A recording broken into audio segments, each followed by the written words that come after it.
So every single year, this is what I do. So if I'm doing this and it's working, there's no reason you should not be doing this. You should be doing this too. So welcome back to Green Tea Garden. I'm going to show you what I do every single year to my raised garden bed. Whatever you have, a in-ground bed, low bed, high bed, whatever bed you have to power it up for over the winter. If you don't do this, come spring, you're going to have dead soil. You're going to have to refresh everything from scratch. You're going to have to spend a lot more money. So to have the best grown production, you want to have a good, healthy soil coming up for spring. So every single thing I do here, it's free. We already have them in our house and we have them in our yard. Some of you guys might live in a zone where you don't have these Mother Nature stuff that we're going to show you guys right here, and you could always compromise by finding something else, which I'm going to tell you guys right away. All right, first thing, this is a Vago garden L-shaped bed. We got a round one which I'm working on too. So the first thing you're going to do is to clean out all your plants, remove all your dead plants, and compost all your plants. If they're not good, then garbage them, and then get yourself one of these digger right here and then rake them up. You want to loosen up the soil, go down by at least a couple inches down. You see that? And everything is mixing up. That's old soil, that's probably some compost. So that's how we're looking. I loosed everything about 4 inches below, and you can see we have loose soil, and that's what you want. You want to loosen up everything. If you have any kitchen peels, kitchen scrap, eggshells, used coffee ground, banana peel, apple peel, winter will take about at least about 4 months. So what you could do is to go down about 6 inches below, right? And whatever you have, I have some eggshells right here. This here, we're gonna dump some over there, and all you gotta do is bury it right here. This is a long-term beneficial to helping the garden bed, to help supercharge it with calcium. And if you have more kitchen scraps and kitchen peel, the peels, this will power up your bed. So this is my old ride-on here, and I'm gonna tell you right now, this is free. It falls from our trees and we have it here. So this is organic matter right here. This is grass clippings and dry leaf and branch and everything cut up into small pieces. Look, these are small pieces, which mean they're gonna decompose much faster. So this is what we're gonna put about 2 inch, a layer of 2 inch on top of our soil, protecting it. So all we're gonna do is to put 2 inch like that right there. I don't put too much. I know some people do 3-4 inch. I do not recommend to put that much. I have a lot of trees that drop all their leaves and a lot of sticks and grass and stuff, so instead of throw them away, I use them to cover my bed. And listen, winter takes about 4 months.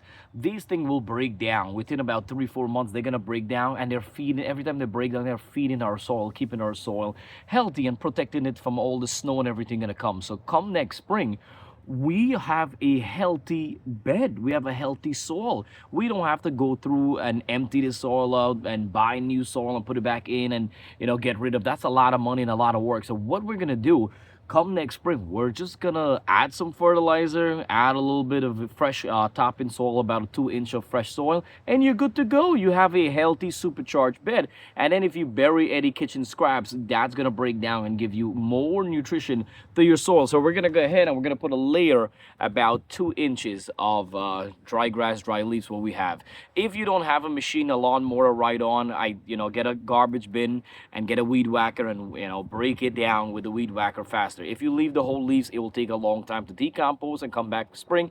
Might not decompose and you're gonna stuck with a lot of whole leaves. Or if you put too much, you're gonna stuck with too much. So you don't want too much dry grass and dry leaves overpowering your soil. You want to have a little balance. You want to have just right enough so it break down enough for your soil. So this is free, and I also clean my backyard. It looks nice. And then look, 2 inch of layer. You gotta average this. I do not recommend too much. Please don't overpower it. That dry grass, we're gonna get some good nutrients from that, plus some nitrogen and stuff, and then we get all the carbons from the brown from the leaves and stuff. So Mother Nature supply us back with free stuff, so why not reuse it? So that's how it looks. My 2 dogs are hanging out there. Say hi, guys. It's Titan and Callie. He's spoiled. So wherever I go, he follows me 24/7. So this is how we look. We put 2 inch of layer about there, and see, look, we still have more space. We could fill the bed all the way up to the top, but I would advise you guys don't do that. We get the hose and we're gonna water this well, soak it, and you want to water it very well. Like basically everything is coming down to the end, and I gotta clean up. I gotta clean up in the greenhouse and stuff.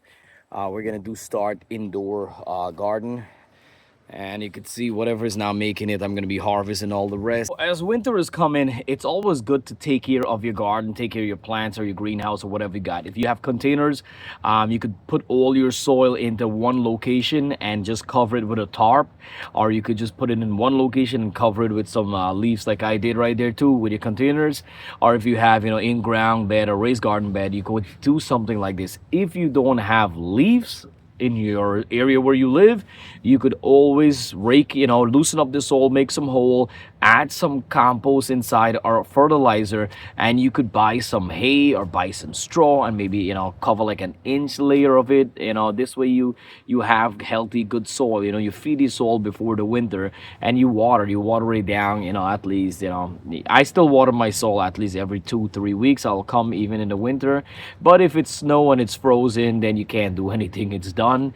Unfortunately, you have to wait till everything is defrost and come back for spring. But listen, if you live in an area where you could get leaves and where you could get some dry grass or something like that, or even green grass, you could do an inch to 2 inch layer, and it eventually will, all the nutrients will come into your soil, and you'll have some dry grass, which is very beneficial, and it's free. As I said, this is a great way to power up your soil. Listen, it's very helpful if you want to get a spring garden going up. All right, check in the description box. I'm gonna write everything out step by step so what you guys can do and follow it. And also, I do apologize for not uploading a lot of videos these days. It's been very crazy actually. We had 3 deaths back to back going on with my cousin that passed away, rest in peace. My wife uncle passed away, and then one of my good friend mom passed away, and then my dog passed away. So it was a lot going on, to be honest with you. And then the kids got sick multiple times. It's coming out to winter time, so everybody's gonna get sick. Then I was sick, so it's a whole, and then prepping for winter. You have to winterize the yard, winterize your pool, your spa, your sprinkler system, garden. It's a lot going on. But I do have more videos coming up because we have a brand new Vego garden indoor system, which I'm going to be setting up, plus with my old system. Plus we're going to do a hydroponics and stuff. So coming up, I'm going to be working on that right now. We have a lot more videos coming up, put it that way. All right, so thank you so much for watching Green Tea Garden. I hope everybody's having a wonderful time. I know it gets crazy around winter time. You get stressful because there's nothing going on as your garden, but you could also grow a couple plants by your window corner, and maybe we should do a video on that. Or you could also buy grow lights or hydroponics garden system and grow indoors. So this way you don't have to spend money and buy or get stuff outside, which is super expensive right now. Or you could just grow your own stuff and harvest and eat fresh and healthy stuff. All right? So thank you so much for watching Green Tea Garden. If you're new, please don't forget to like and subscribe and join Green Tea Garden. We have some amazing people here that's growing together, baby. All right, so we're in Long Island, New York. Everybody, happy fall. Enjoy your fall. If you live in a zone where you're still enjoying hot summer, I'm jealous and enjoy it. But I do like the fall. I'm not going to complain.